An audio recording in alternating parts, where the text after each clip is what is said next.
পূৰ্বাঞ্চল চিমেণ্ট লিমিটেডৰ উদ্যোগত বিশ্ব পৰিৱেশ দিৱস পালন 5 জুনত উদযাপন কৰা হ'ল বিশ্ব পৰিৱেশ দিৱস। বিশ্ব পৰিৱেশ দিৱস উপলক্ষে বৃক্ষৰোপণ কাৰ্যসূচী ৰূপায়ণ, পৰিৱেশ সংৰক্ষণ, জৈৱ বৈচিত্ৰ্য ৰক্ষা, বহনক্ষম উন্নয়নত উৎসাহিত কৰাৰ লক্ষ্য।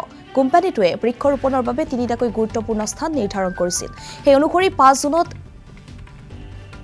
মাছপুখুৰী ওচৰৰ পাৰ তামুলকুচি এমই স্কুল চৌহদত বৃক্ষৰোপণ কৰে। তদুপৰি কাৰখানা প্ৰাংগণত ৰূপায়ণ কৰে বৃক্ষৰোপণ কাৰ্যসূচী। কাৰ্যসূচীত ছাত্ৰ-ছাত্ৰী, শিক্ষক, গাঁওবাসী, কোম্পানীৰ প্ৰতিনিধিয়ে অংশগ্ৰহণ কৰা পৰিলক্ষিত হয়। অনুষ্ঠানত উপস্থিত থাকে অসম প্ৰদূষণ নিয়ন্ত্ৰণ পৰিষদৰ মুখ্য পৰিৱেশ বিজ্ঞানী ডক্টৰ গৌতম কুমাৰ মিশ্ৰ। গৌতম কুমাৰ মিশ্ৰই পৰিৱেশগত গুৰুত্বৰ ওপৰত আলোকপাত কৰে। অনুষ্ঠানত উপস্থিত থাকি পূৰ্বাঞ্চল চিমেণ্ট লিমিটেডৰ উপ সভাপতি সুব্ৰত কুমাৰ ঢালেও কেইবাটাও গুৰুত্বপূৰ্ণ মন্তব্য কৰে।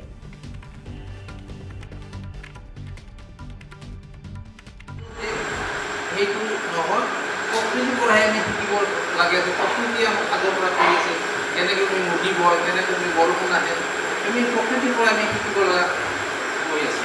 গতিকে আজিৰ দিনত আমি প্ৰকৃতিৰ পৰা শিকিব লগা কথা হৈছে, প্ৰকৃতিৰ পৰা শিকিব লাগে, গছ পুলি ৰোপণ কৰিব লাগে। অলপ আগতে আমাৰ